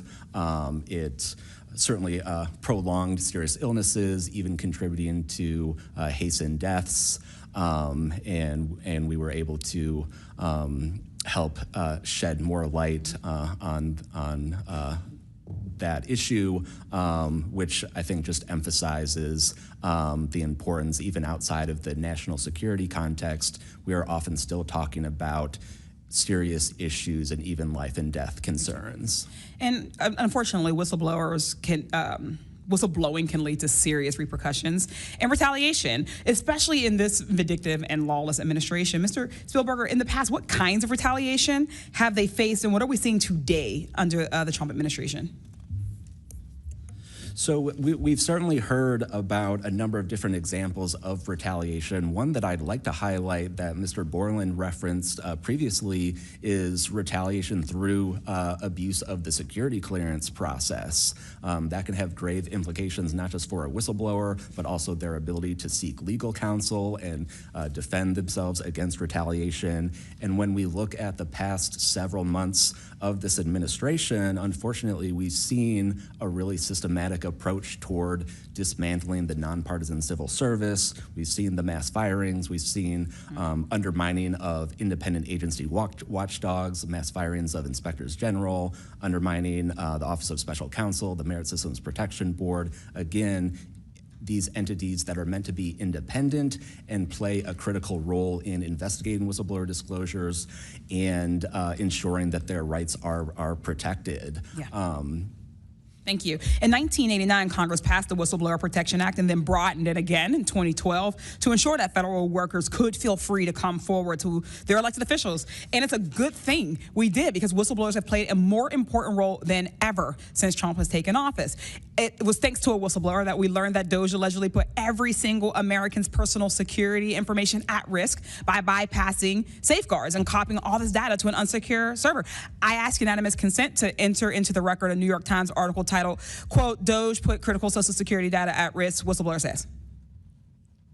Good to go. Thanks. We've had whistleblowers at the National Labor Relations Board reveal that DOJ minions may have shipped case files outside of the agency, possibly to help then co-president Elon Musk continue to exploit his workers. And last week, whistleblowers at the National Institute of Health came forward to say that RFK Jr.'s vaccine misinformation campaign had pervaded even the highest levels of the agency. Typically, whistleblowers have an inspector general they can rely on to investigate their claims and register issues with agency leadership. But President Trump has fired or demoted over 20 inspectors general. If I may ask one more question, Mr. Spielberger, can you explain how eroding the independence and capabilities of inspectors general further endanger these whistleblowers?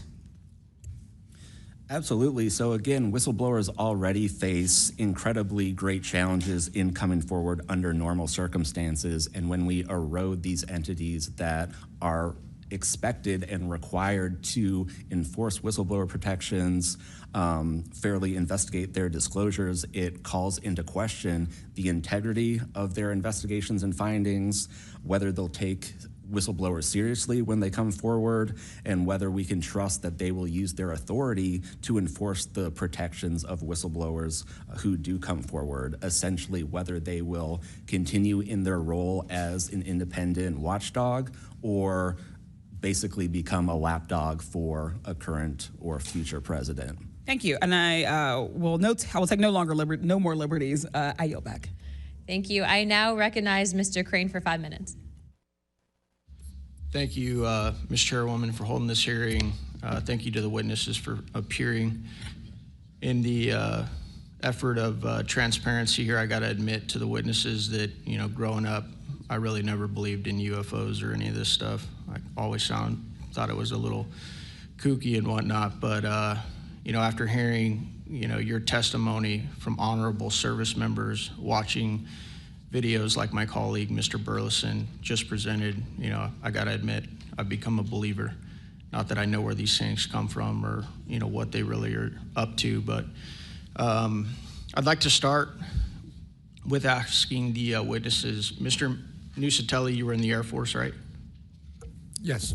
Did you believe in UFOs prior to your encounter? I've always been interested. Okay. Yes. Chief Wiggins, you're currently in the Navy, is that correct? Correct. Did you believe in UFOs before your encounter? I did. I'm from Las Vegas, and I've watched George Knapp my whole life. Okay. What about you, Mr. Borland? I have always been open to where facts go, so. Were you guys scared or hesitant to come forward and tell your story because of fear and believing that you might be reprimanded or ostracized from society because of your stories? Mr. Nuccetelli? Yes, absolutely. I probably would not have come forward if I didn't have documentation to prove some of my story, and I also wouldn't have come forward without the people that paved the way for us in the first congressional hearing. So, Chief, what about you? Once I got the okay from the Navy from top down, that gave me a level of relief. Prior to that, I didn't have any thought left or right of that, but thank the Navy to give me the go-ahead, and that gave me the relief that I would not have any level of reprisal or anything happen to me. Mr. Borland, how about you?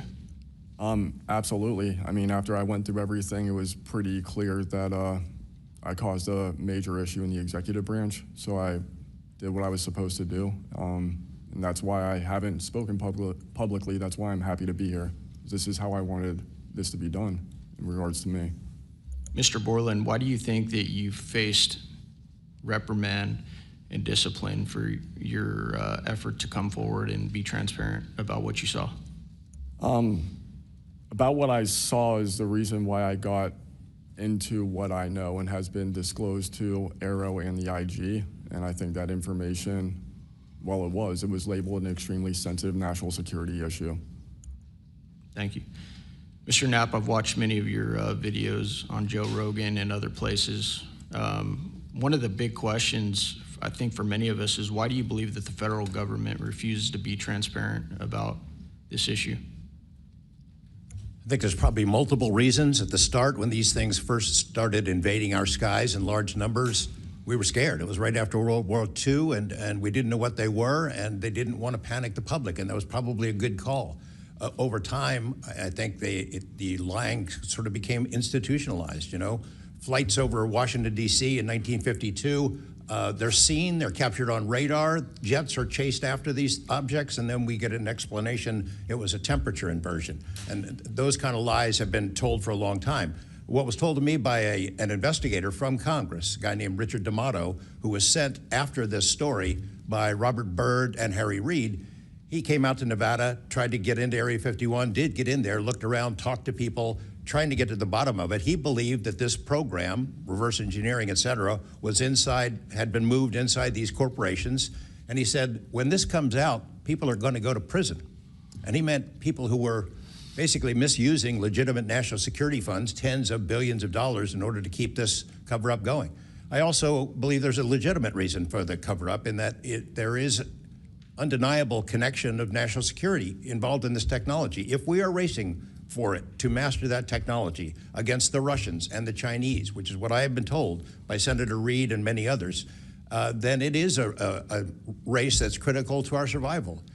There could be a form of disclosure, I think. Yes, it's real, it's from somewhere else, without revealing all the details that would allow someone else to have an advantage in the race for this technology. Thank you. Finally, I'd like to enter into the testimony a letter I sent to the DoD regarding the case of Major David Charles Grush, a UAP whistleblower who's been extremely helpful to this committee.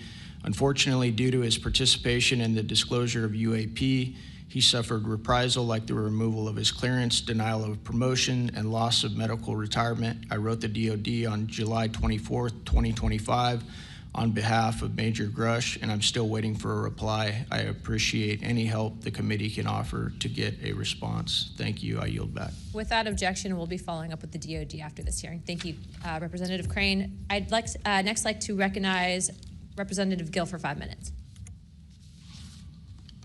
Thank you, Chairwoman Luna, for holding this hearing, and I'd like to yield a minute of my time to you.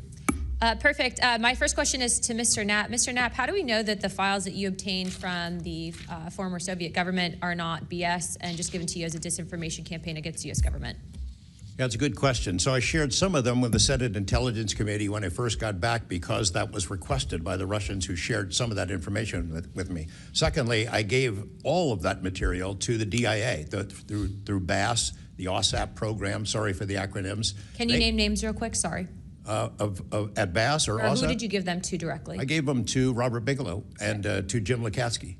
And they hired a whole team to go through them and retranslate them and analyze it, and they created a structure of how the UFO programs in the USSR and Russia were put together. They said they were real. The other person who said they were real is David Grush. Noted. Thank you. Representative Gill. Yep. And thank you. I'd like to yield the remainder of my time to Eric Burleson. Thank you, Representative Gill.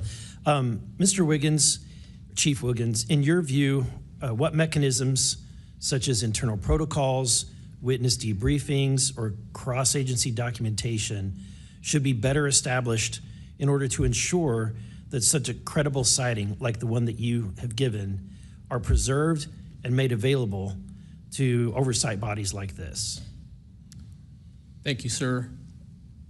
As a active duty Navy member, our mission is to carry out the ship's mission or the command's mission.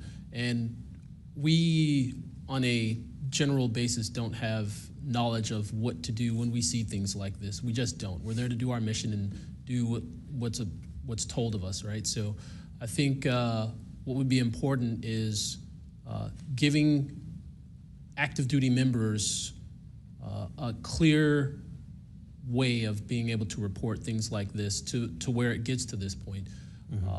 And ensuring that we have a standard level of understanding that there wouldn't be any level of reprisal or anything happening.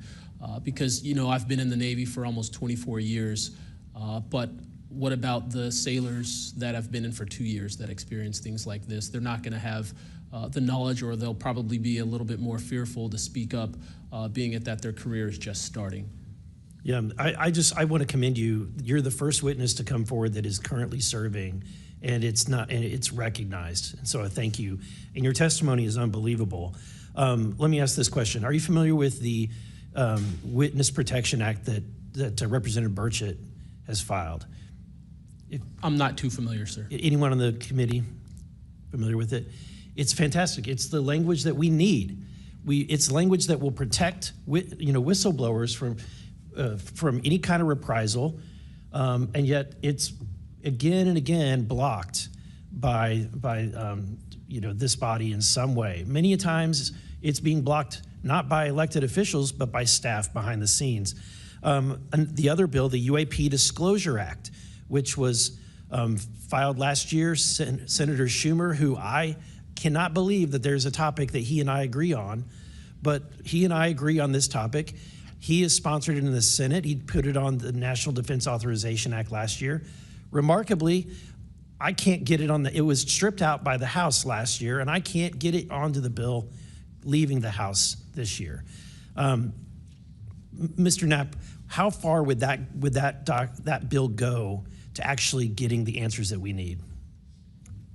Pretty far. I think that they're still going to have roadblocks. You know, the keepers of the secrets, the private companies that have been doing this job for intelligence agencies for a long time, are not going to cough it up. You'd have to force it out of them. And whether you can get them to admit that they have it or not, I mean, they're supposed to lie about it. They've been lying about it. More power to you. I hope it works. I hope it passes this time. But it's a daunting challenge to get them to open up after lying about it for more than 75 years. Yeah. And then finally, Mr. Borland, when you engaged with AARO in 2023, you noted that their public statements did not match the reality that you and others had witnessed. In your assessment, what were the key limitations of AARO? You know, I would put it to you this way. The statement AARO has made is scientific evidence of extraterrestrials. Scientific evidence requires a scientific control. Extraterrestrial is an entity on another planet. The only way to scientifically prove extraterrestrial is we have to go to that planet, acquire technology, bring it back, and compare it to what we have here. So you're saying they won't let anything out because, or they won't come forward unless they confirm that unless they go to the planet and confirm where its origin is? That would be scientific evidence, yes. And by that statement, AARO found no scientific evidence of extraterrestrials is basically, I don't want to call it a psyop, but a misrepresentation, because we do have things. But making that statement is not technically a lie. It's a misrepresentation of the full truth. Thank you. Madam Chair, may I, just since we're on that topic real quick, how do we get to these other planets? How do we pass the Van Allen radiation belt safely?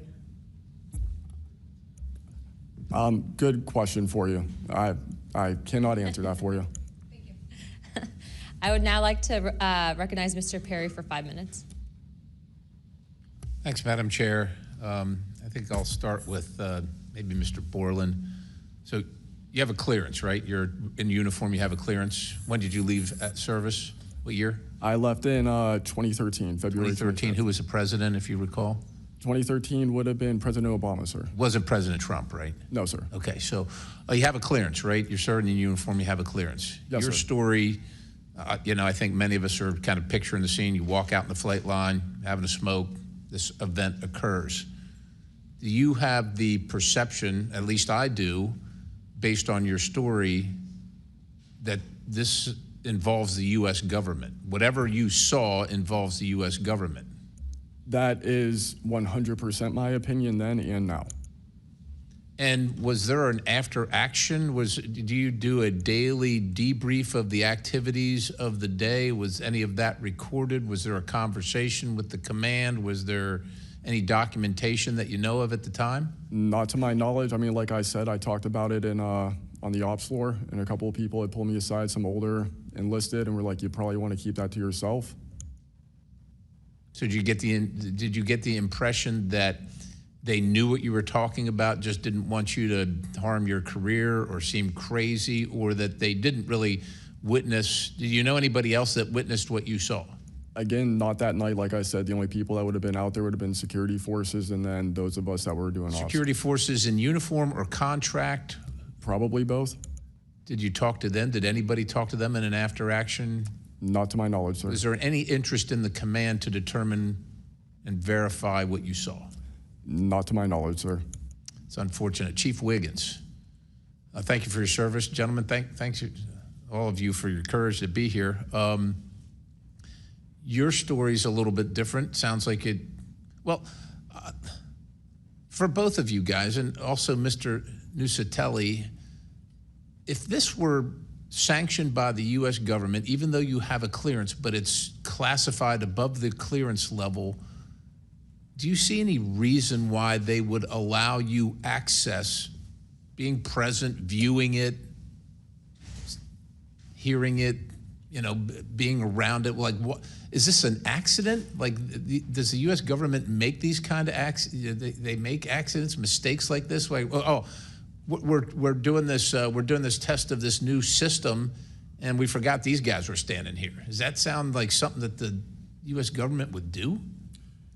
No, sir. Some of the launches we were doing were like $5 billion projects that had taken like 10 years to develop the technology. And these objects were coming right up to the launch pad.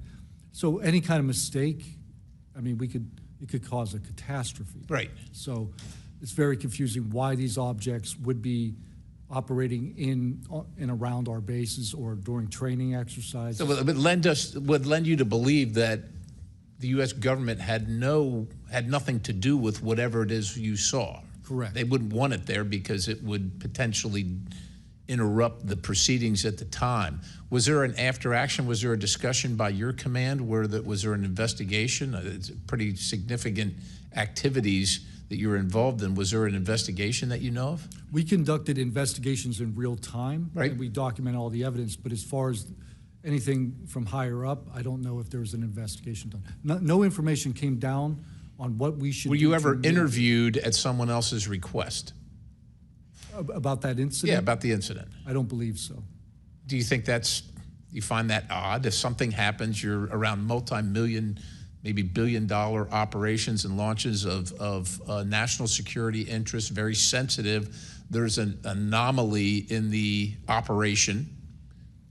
The only person witnessed it, saw a UAP at Vandenberg at that time frame, that was interviewed was the one that witnessed the thing land. Why wouldn't, well, I don't know why I'm asking you, but it seems to me that we would want to interview everybody associated, even not associated, to find out if they were associated. Chief Wiggins, how about you? Was there an investigation? Was there an after action? Was there documentation on the incident that you were privy to? No, sir, not that I know of. And in my previous experience as an operations specialist, all operations that I've been a part of have been deliberate. So yeah, they're and deliberate operations. After the operation, you conduct an after-action review, or that's what the Army calls it. I don't know what I imagine the Navy has something similar to determine your weaknesses, your successes. Do you do that in regard to this incident?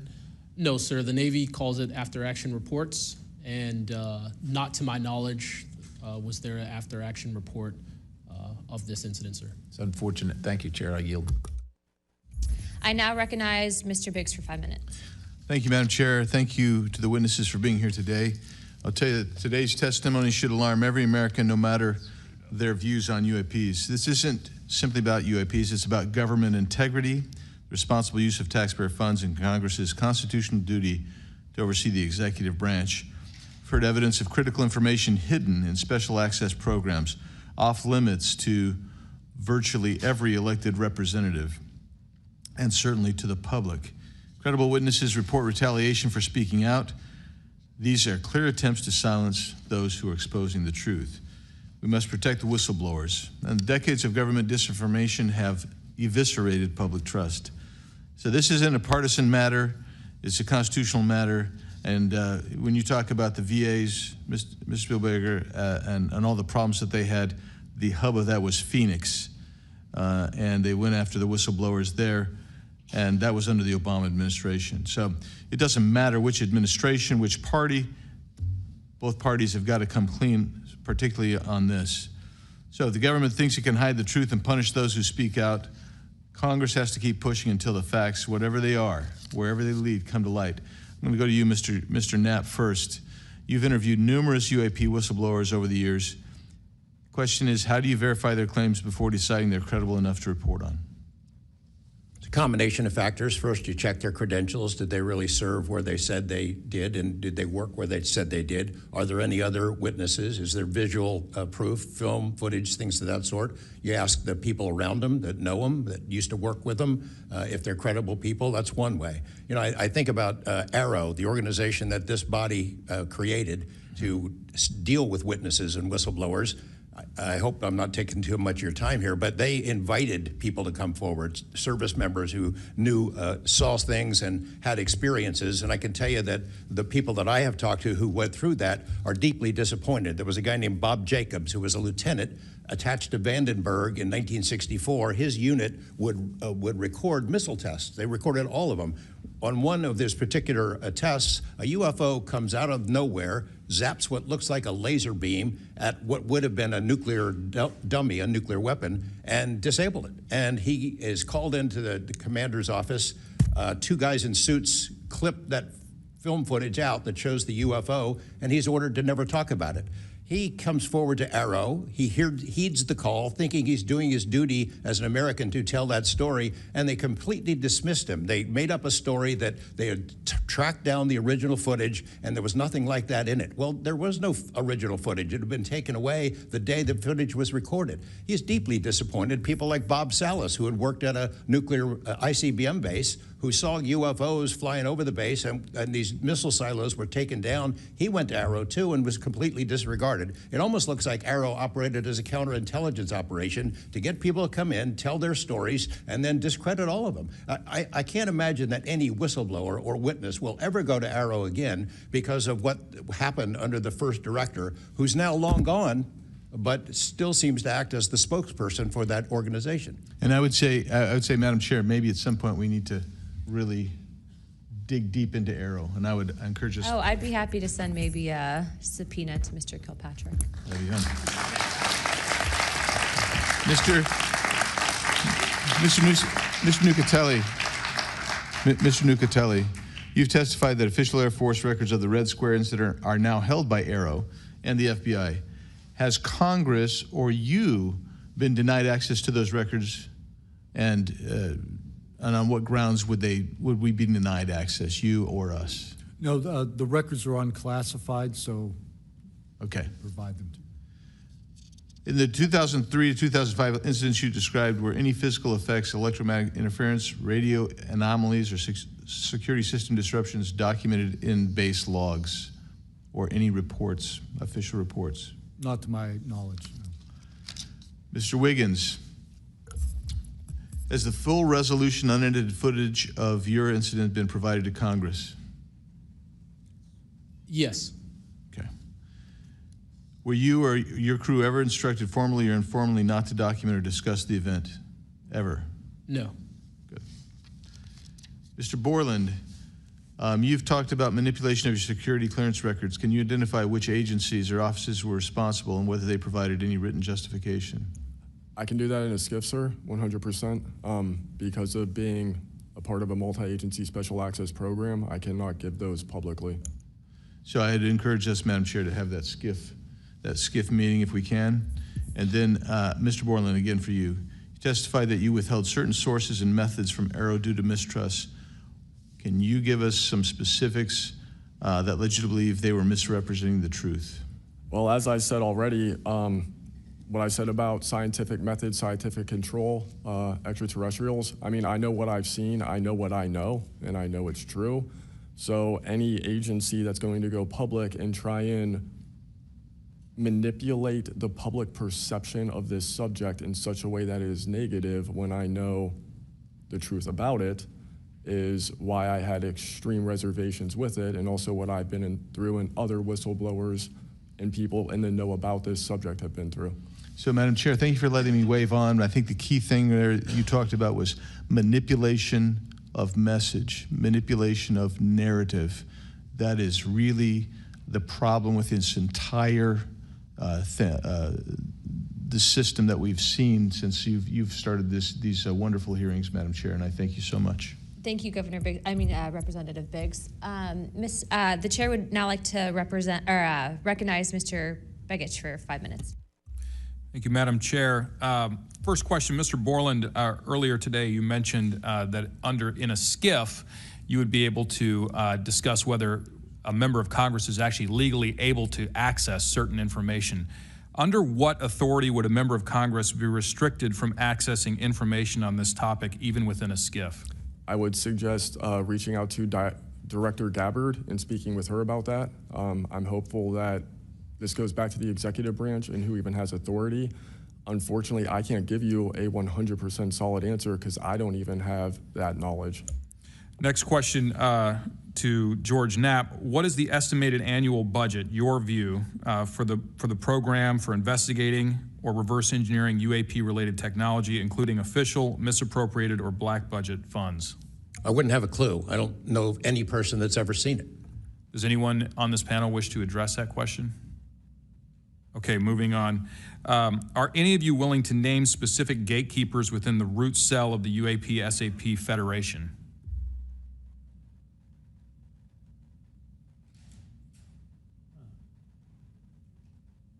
You mean specific people and contractors that have dealt with us and kept the secret? Specific individuals. Well, one of them was named Dr. James Ryder at Lockheed. But, you know, again, to emphasize, I don't fault these contractors for doing what they were asked to do by our government. They're supposed to lie if people ask about it. And the intelligence agencies who gave this stuff to them, CIA, I think primarily, told them to keep it quiet, and they've done that. And I suspect that they'd like an off-ramp, that they'd like some help with figuring out this technology at some point. And this is, again, available to anyone, is there a security classification guide for UAP or NHI?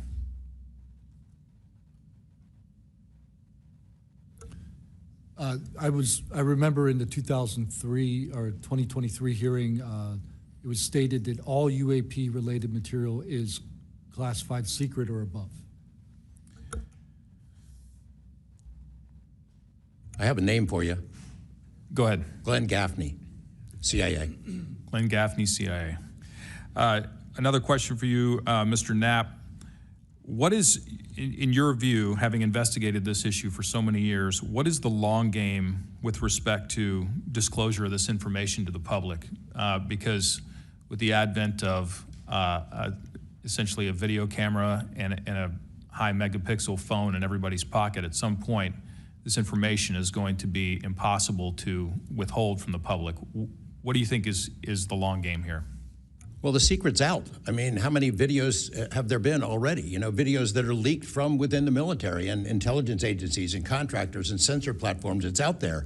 But they have the high ground. The people that don't want us to take it seriously dismiss it, discredit the witnesses, come up with a cover story. I mean, it's been out there a long time. The public senses that it's real, and the people in authority dismiss them. It's a game that's been going on a long time, and I don't think they're ever going to release it. I think that there's an attitude among the people that have been involved in this for a long time that the public doesn't deserve to know, and that the public probably can't handle it, but they can.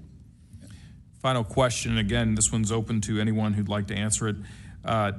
Describe your understanding of the org chart or lines of control within the executive branch with respect to these topics.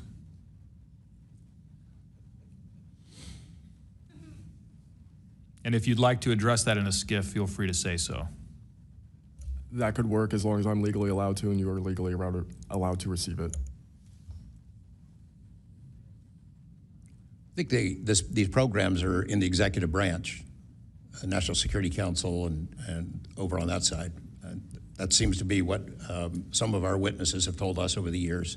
So you can, Congress can file all kinds of requests. The FOIAs can be filed with the Department of Defense, Department of War now, and they can honestly say, well, we don't have it, because they don't have it. Thank you. Is there anything in my remaining 30 seconds that you'd like to share on any of these questions that I've asked you today? I applaud the committee for trying to tackle this monster of an issue. I really appreciate that it might be the only bipartisan issue in Washington where everybody can agree. We've watched multiple hearings now. Everyone is asking the same kind of questions, whether right or left, and honestly want the answers. And Chairman Luna, Chairwoman Luna, I appreciate your dedication to this, Tim Burchett and the other members for sticking with it, because it's come up in Congress before, and they had hearings, and then they dropped it for 50 years. So it's going to take a lot of time to get to the bottom of this, and I applaud your commitment to getting to the truth. Thank you, Mr. Knapp. Pursuant to Committee Rule 9C. Madam Chair, can I ask a parliamentary question of you? Yeah, sure. Does this subcommittee have the authority to do subpoenas? Task force. So the task force, to answer that question, has to do it through full committee. Okay. So, and also in regards to immunity, which to Mr. Borland's point, we are going to be doing a motion to ask for immunity for you and a few other people to come into a skiff and tell us what you know without being subject to the Espionage Act, et cetera. Thank you, ma'am. So that's just kind of an update. But as a task force, because we are not a full subcommittee and there are certain authorities that haven't been granted to us, probably because they don't want us to have it. But there are ways to work around it, so we're kind of figuring that out.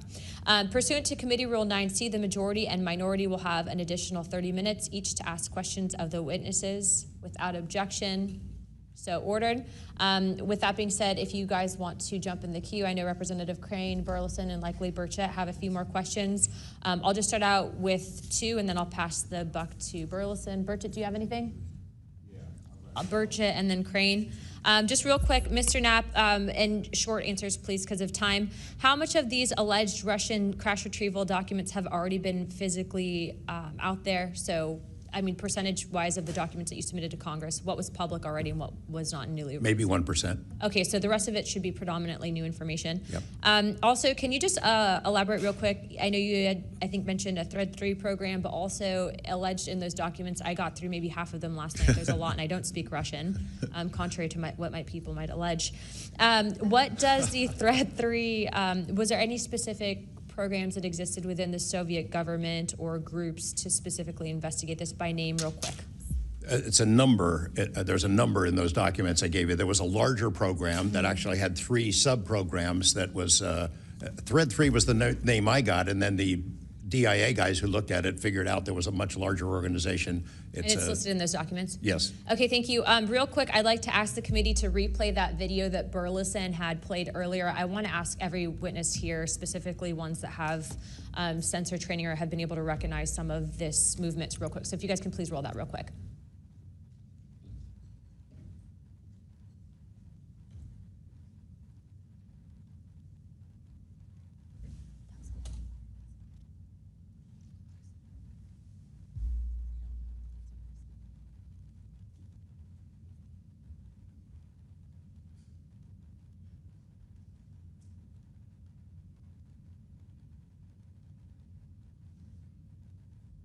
Okay, while this is still rolling, Mr.